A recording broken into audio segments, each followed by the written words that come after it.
Hello and welcome to today's episode of Platinum Talks Wealth. Emmy-nominated journalist Jennifer Rogers Markwell changed gears in her television career when she realized the need to help women make sense of investing. She regularly hosts educational workshops to empower women and others to take charge of their financial future. Now, join your host, Platinum Wealth Management President Jennifer Rogers Markwell, as she leads us into the world of money memories, money infidelities, and how these can mold our relationship with our personal finances as adults. Let's dive into today's episode.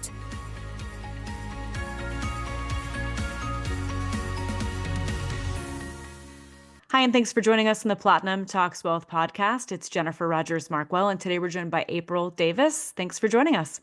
Well, thank you for having me. Of course. Well, tell us all about you and why you do what you do. So I am a matchmaker and I work with a lot of busy professionals and executives who are looking for a serious committed relationship and they don't want to deal with the apps. They are not meeting people organically, and like anything in life, you can outsource. You outsource, your kids going to a daycare or your lawn work or anything. We are the people that you go to in order to find that life partner.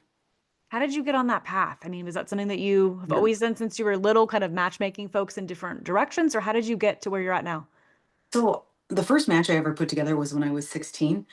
And I was working in a little cafe, and there was a lady I worked with who I knew was single, and this guy that would come in every day. I knew he was single, and I thought, they could be a good pair. And so I introduced them, and they ended up getting married and living happily ever after. So fast forward 10 years later, I'm working in corporate America. My background's in process improvement. And I had a lot of single girlfriends that were amazing. And I thought, where are all the great guys?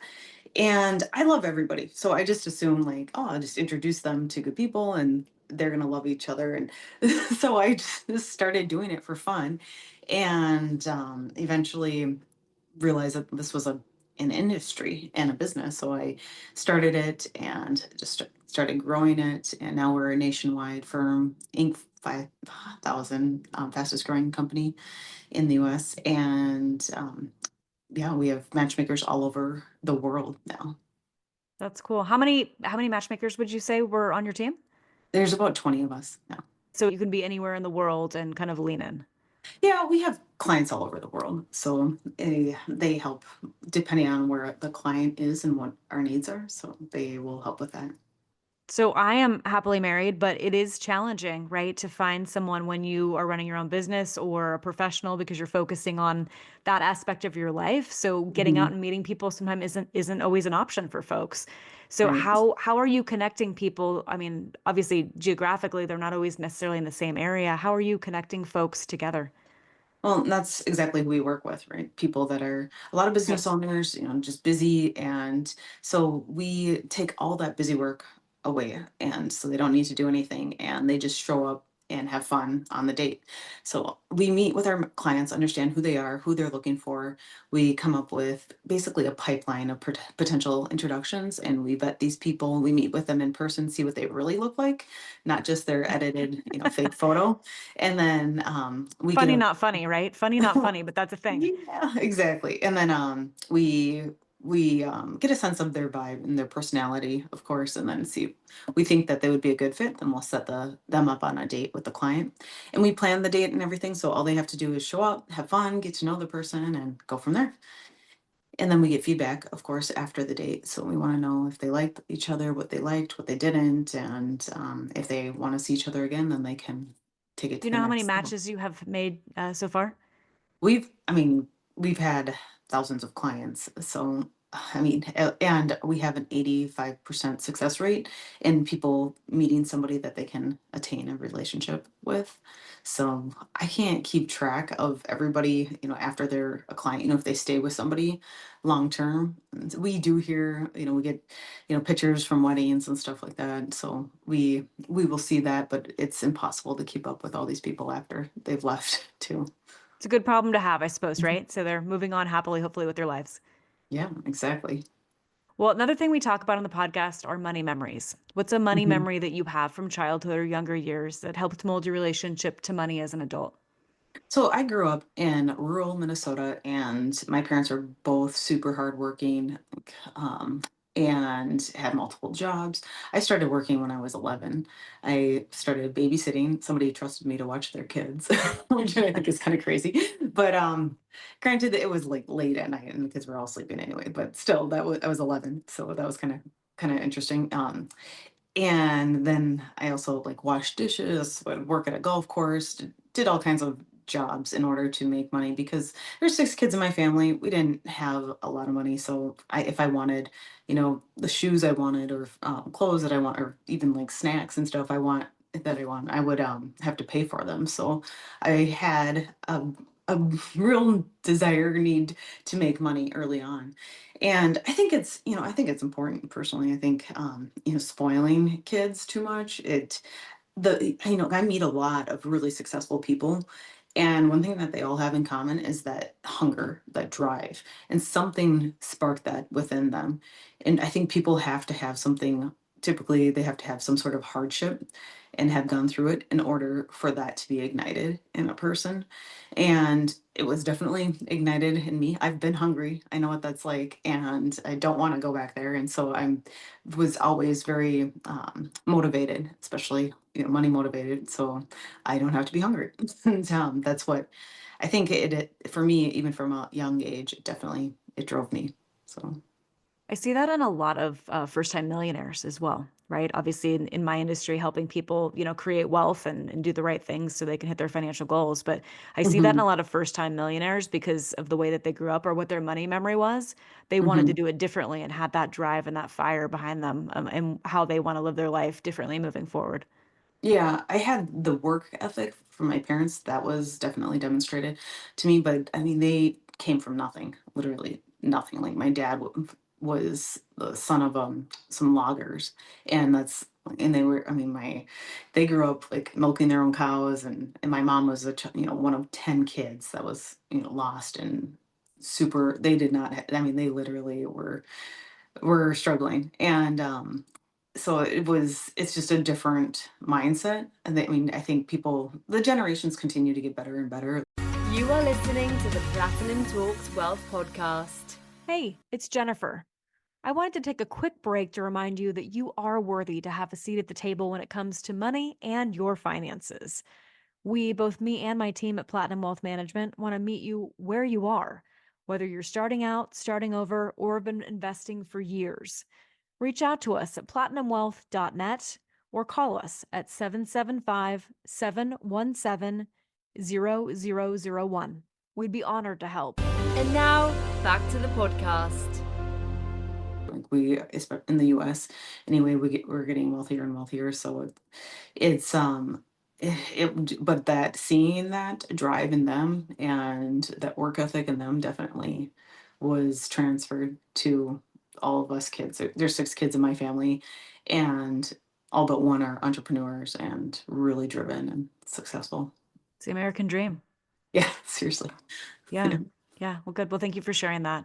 So, another thing Mhm. we talk through are financial infidelities, which is kind of a big, scary, hairy terminology for some folks, right? Mhm. That can mean lots of things. You not being impeccable with yourself, with your finances, or even, a partner, a business partner, whatnot, or even, seeing or hearing other stories from folks that weren't, appropriately with each other, communicating or whatnot.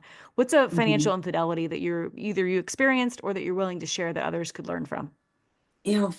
I feel pretty fortunate that I haven't experienced anything. I'm married to a divorce attorney, so we talk about this stuff quite a bit, and we're pretty open. I got married to him knowing he's a divorce attorney, so like kind of has the upper hand if anything was to happen. So we talk about things that are really like very open.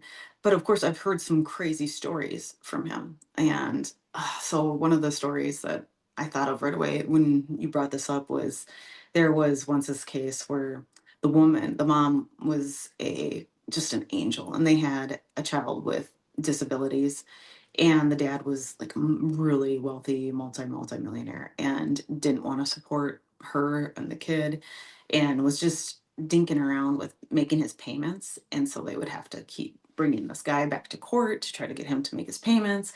And finally, the judge got so mad at him, he threw him in jail for being contempt of court. And this guy, this multi-millionaire, had to spend the weekend in jail. And so he learned his lesson. And then that Monday, he wrote her a check for the remaining balance, and he wasn't messing around anymore. So that was like a very sweet ending. And another one that came to mind was that the story War Dogs with Jonah Hill. And I don't know if you've seen it, but it's about these young guys that are doing military contracts. And the one of the main characters, his grandpa apparently was this billionaire who married the grandma, and it's like 60 some years later he's divorcing her, but it turns out he never really filed for marriage, so he was never really legally married to her, and he was Oh, trying to get out from having to pay her anything because of this fraud essentially. And the judge, I think it was in New York, but the judge was like, "Nope, you guys were married," and he said, "Yeah, you have to pay her half of what she's owed, or you have to pay her what she's owed." And yeah, and I've heard that kind of thing a couple of times where people think they're married, but they're not technically legally married. that's the first So. time we've heard that one on the podcast. Yikes. I've heard it a couple times actually. So and it's definitely people are doing it. So a lot of times it's I think it's to people that are younger and don't understand how systems, how things work, and they're kind of naive, and they just trust their significant other. And yeah, I don't know why they wouldn't ever need to come up with a marriage certificate, but somehow they're able to get around it. I have no idea how it works, or how they're basically being defrauded. They're just being yeah. Yeah, because you It's have to kind of sign those. I gross. mean, I've been married Mhm. once, but I mean, only the Yeah, same person, but I remember signing that, right? There's a document you right. sign, you have it. Like, I mean, Yeah. it's marriage When certificate. you change your name. I don't know how, but somehow these people don't know that they're not legally married. It's And interesting though. I mean, that Mhm. brings up a good point of really communication though, too, right? Like, I mean, I feel like having open communication and being on the same page with your partner, whoever your partner is so Mhm. important. Whether you're, you know, have an account together to share bills, whether you keep things separate, whatever that is, like be on the same page and make sure that you're having those conversations because that's so integral for the relationship. But then that really creates, a healthy environment when it comes to money and your relationship in general. Yeah, and I would just to add on that, I think it's so important to be, good partners. But I feel like a lot of women lose themselves. They lose their friends, they lose their independence, and the most redeeming women are the ones that have the ability to um, they have their own income source. They have something they feel like they're not completely giving up control, so they can walk away. And I see this so many times, like with my husband's business and then my own business, because half the people we meet are divorced. So we hear all of the stories, of course. And I just think it's so important to have your own make sure that you're not giving up all of the control and all of the knowledge, and you need to know what's going on, because you can't just trust blindly that somebody is taking care of all the bills and and everything. It's trust but verify kind of thing. Yeah, yeah, no, you bring up a good point in that. I mean, I think having your own identity is huge, right? Hmm.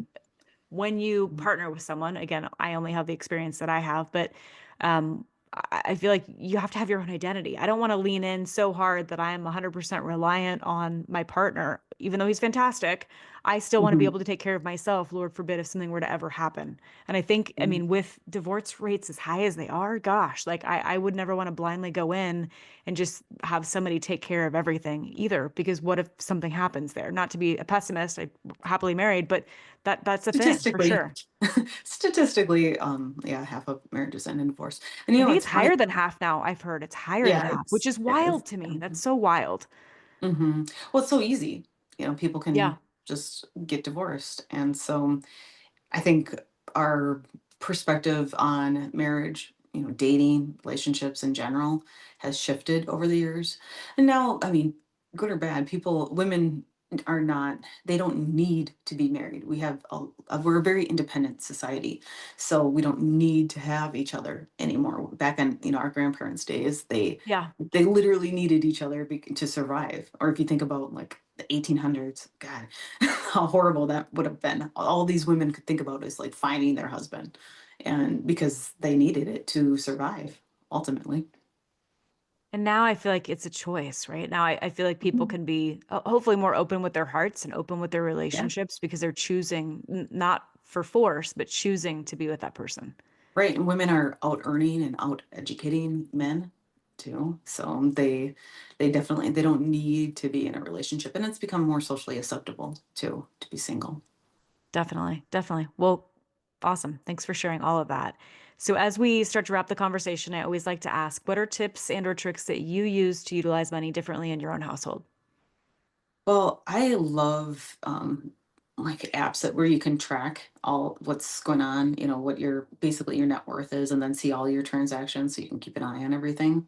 I used to use Mint. I think that one was amazing, but then it became Credit Karma, and so like apps like that where you can keep a good watch on your transactions and budget and everything like that. They can be really helpful for people, and therefore planning, where in like writing out a plan, like this is where I want to be, this is how much I want to have by this point, how am I going to get there, really laying all of that out, I think has been really helpful to me anyway. My background's also in finance, so I think it's really important. I realized it early on when I started my business. I'm like, oh yeah, this is why so many businesses fail, because I am lucky. Like I can be an Excel monkey and understand like financials, but most people don't understand a P&L. They don't.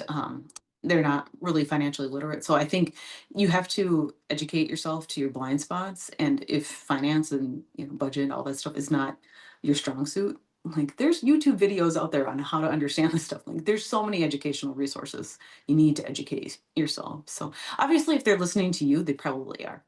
Well, let's hope. I mean, that's what we're doing this for, right? For Right. education, financial Right. empowerment. And again, whoever you're working with, if you're not an expert in that field, there is someone that can help you and support you and lift you Mhm. so you can reach your financial goals, whatever those are. So, Yeah, I wouldn't outsource the thinking around it. Like you have to still understand it, and like oh, of don't just course. require. I mean, some people do though. They think, well, this person's doing my budget. No, you need to understand what your Well, budget that becomes a is. financial infidelity again, potentially, right? You need to know the day to day what's happening. But yes, you can lean Mhm. into a team, but you still have to have a good understanding of big picture for sure. Yeah, for sure. Well, good. Well, thank you Awesome. so much for making time to chat today. Thanks for having me. And hopefully, those of you watching and or listening will join us on our next Platinum Talks Wealth podcast. If you enjoyed today's podcast, Platinum Talks Wealth, please subscribe and share. For more information about Jennifer Rogers Markwell or Platinum Wealth Management, please visit www.platinumwealth.net. Securities and advisory services offered through LPL Financial, a registered investment advisor, member of FINRA and SIPC. The opinions voiced in this podcast are for general information only and are not intended to provide specific advice or recommendations for any individual. To determine which strategies or investments may be suitable for you, consult the appropriate qualified professional prior to making a decision. The guest speakers and their companies are not affiliated with or endorsed by LPL Financial or Platinum Wealth Management.